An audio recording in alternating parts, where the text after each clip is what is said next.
Travailler le bois, un geste que Morgane Ricada n'a pas appris à l'université. Il y a 3 ans, cette ancienne chargée de communication change de vie pour devenir ébéniste.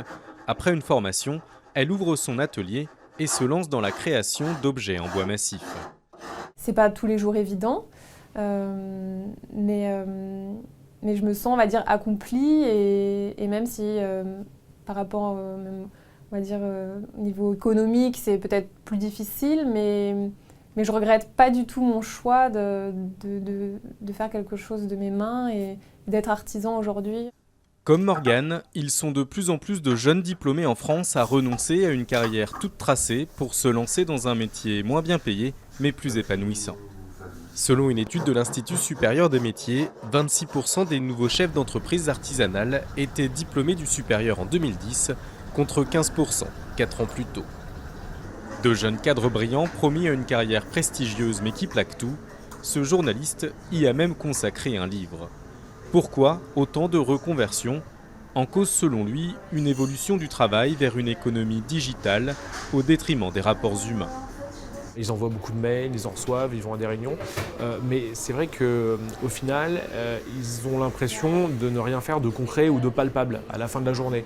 Par contraste, les métiers de l'artisanat, les métiers du petit commerce, les attirent parce que c'est des métiers très concrets dans lesquels on voit automatiquement, j'allais dire immédiatement, ce qui sort en fait de son travail. Hubert a lui aussi sauté le pas. Il est devenu plombier. Ancien sommelier, il a lancé son entreprise il y a 8 mois. Moins de pression, plus de contact avec ses clients et des chantiers concrets. Un monde aux antipodes de son ancienne vie passée à travailler dans les palaces. Le jeune homme ne regrette rien de son ancien métier. J'avais l'impression de trop cocher toutes les cases du parcours comme il faut et d'avoir un métier qui était parfait sur le papier mais qui finalement ne me rendait pas heureux au quotidien.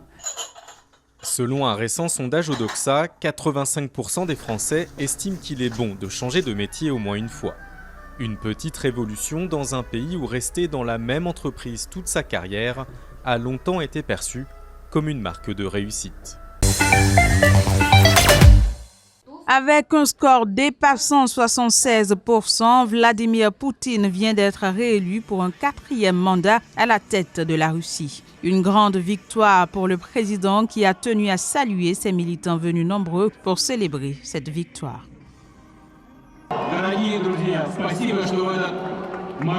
Merci, en cette soirée glaciale à Moscou, de vous être réunis ici au centre de la capitale. Merci beaucoup pour votre soutien. Je voudrais lancer un appel à ceux qui sont ici aujourd'hui à Moscou et à nos partisans sur l'ensemble du territoire de notre pays. Merci beaucoup pour le résultat. Vous êtes notre équipe unie et je suis membre de votre équipe. Et tous ceux qui ont voté aujourd'hui font partie de notre grande équipe nationale. Je vois en cela la reconnaissance du fait que beaucoup de choses ont été faites dans des conditions très difficiles. Je vois en cela de la confiance et de l'espoir. Nous penserons à l'avenir de notre grand pays, à l'avenir de nos enfants, et en agissant ainsi, nous sommes sûrs de réussir.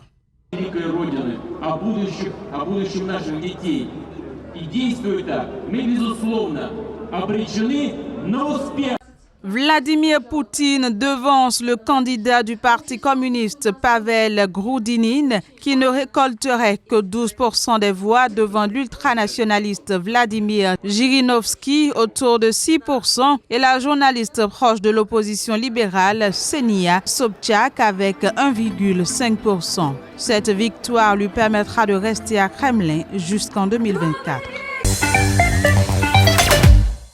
Selon le porte-parole des forces armées, Tamer El-Refaï, qui a rendu public un communiqué, 30 éléments extrémistes armés ont été éliminés durant un échange de tirs, ainsi qu'une cellule terroriste très dangereuse, provoquant la mort de 6 djihadistes.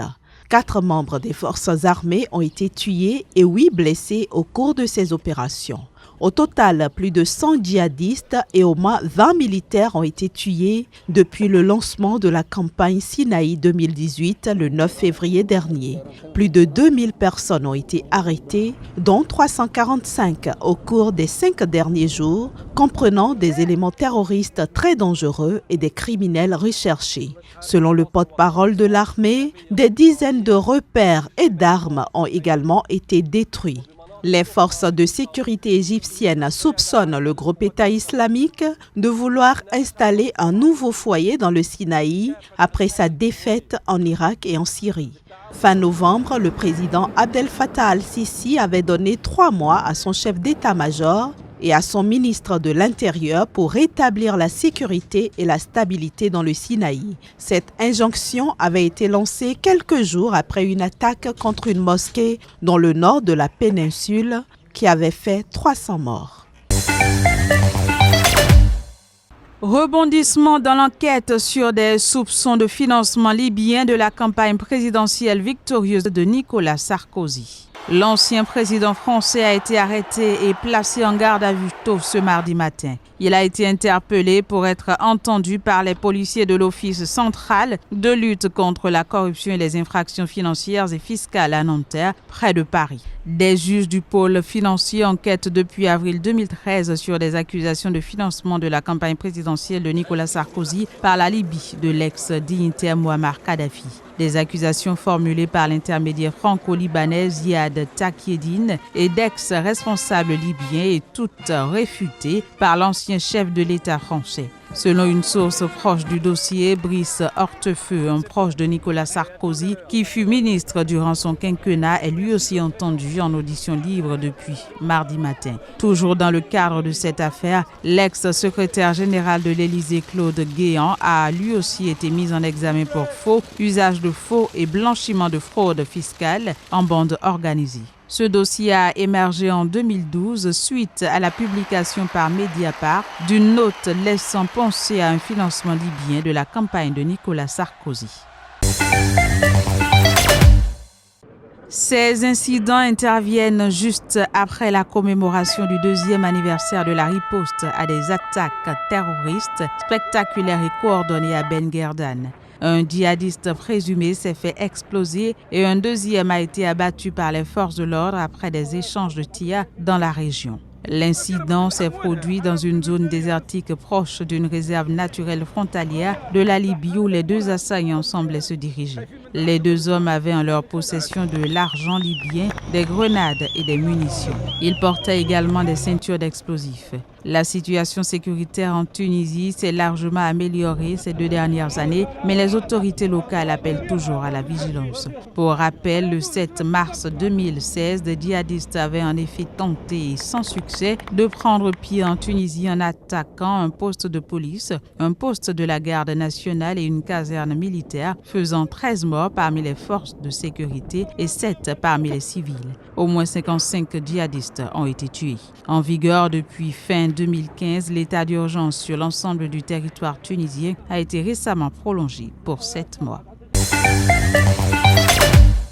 La coalition d'opposition LDS, Union démocratique séchelloise, ne ratifiera pas l'accord sur l'Assomption. Cet accord est mort, a déclaré mardi devant l'Assemblée nationale le chef de file de l'opposition, Wavel Ramkalawan. La LDS est majoritaire à l'Assemblée nationale depuis sa victoire aux législatives de 2016 et cohabite avec le gouvernement du président Danny Faure. Lundi, le président Faure avait pourtant indiqué qu'il rencontrerait Ramkalawan le 26 mars pour discuter de cet accord qui prévoit la création d'une base militaire sur l'île de l'Assomption située à environ 1100 km au sud-ouest de l'île principale des Seychelles, Mahé, dans l'océan Indien. Le principe de cette base, propriété des Seychelles, financée par l'Inde et utilisée et gérée conjointement par les deux pays, avait été adopté en 2015 à l'occasion d'une visite du Premier ministre indien Narendra Modi aux Seychelles. Plusieurs points de détail ont ensuite dû être réglés, ce qui a mené à la signature d'un accord final le 27 janvier, lequel doit encore être ratifié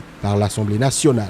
Mais cet accord a suscité une vive opposition au sein de la population des Seychelles. Depuis sa signature, des manifestations régulières ont eu lieu à Victoria, la capitale, pour protester contre la présence indienne dans l'archipel. Ces réactions ont influé sur la position de l'opposition qui jusque-là était favorable à la création de la base mais s'interrogeait sur les concessions faites à l'Inde. Nous avons pris plusieurs choses en considération et notamment les manifestations contre ce projet, a reconnu Roger Mancienne, le président de la LDS, pour justifier le refus de voter en faveur de l'accord. Pour le gouvernement séchellois, cette base militaire doit permettre une meilleure surveillance de la zone économique exclusive, 1,3 million de kilomètres carrés par les gardes-côtes chargés de lutter contre la pêche illégale, le trafic de drogue, la piraterie et de protéger les îles les plus éloignées. Dans son discours sur la francophonie à l'Académie française, le chef de l'État français a déclaré que les lycées français à l'étranger sont la colonne vertébrale de l'enseignement du français. Emmanuel Macron a indiqué que ce réseau sera consolidé et dynamisé afin notamment de répondre à la demande croissante d'enseignement français à l'étranger. Pour cela, il faudra développer selon lui les établissements partenaires et créer des pôles régionaux de formation comme au Mexique pour former les nouveaux enseignants. L'objectif est qu'en 2022, le réseau des écoles proposant des sections bilingues francophones de qualité portant le label France Éducation regroupe 500 établissements contre les quelques 209 actuellement. C'est un immense défi et nous ne relèverons celui-ci que si nous savons faire se lever une génération nouvelle, militante, ambitieuse, une génération de ces héros bien particuliers qu'on appelle les professeurs de français. Vous me direz que sur ce sujet, j'ai une forme de conflit d'intérêts biographique qui pourrait conduire à fausser mon jugement. Je ne pourrais le nier. Mais je veux néanmoins dire que toute notre histoire, l'histoire de notre pays, fut constituée par ces héros. Le chef de l'État français Emmanuel Macron a également insisté sur la nécessité d'améliorer l'accès aux Français pour les réfugiés en France, qui ont droit actuellement à 250 heures d'apprentissage. Selon l'Organisation internationale de la francophonie, le français est actuellement 5e après le mandarin, l'anglais, l'espagnol et, suivant les estimations, l'arabe ou l'hindi. Qu'est-ce qui pouvait bien justifier la garde à vue? Mais peu importe. Les policiers ont fait leur travail en professionnel et je n'ai rien à dire là-dessus. Après tout, je ne suis pas au-dessus des lois, mais je ne suis pas en dessous non plus. J'ai donc répondu pendant près de 2 jours à des questions qui m'ont été posées sans n'être jamais à aucun moment en difficulté, aucun élément nouveau par rapport aux calomnies qui courent certaines rédactions n'a été produit. Aucun. Il n'y a pas un document, pas une photo, pas un compte, pas une preuve matérielle.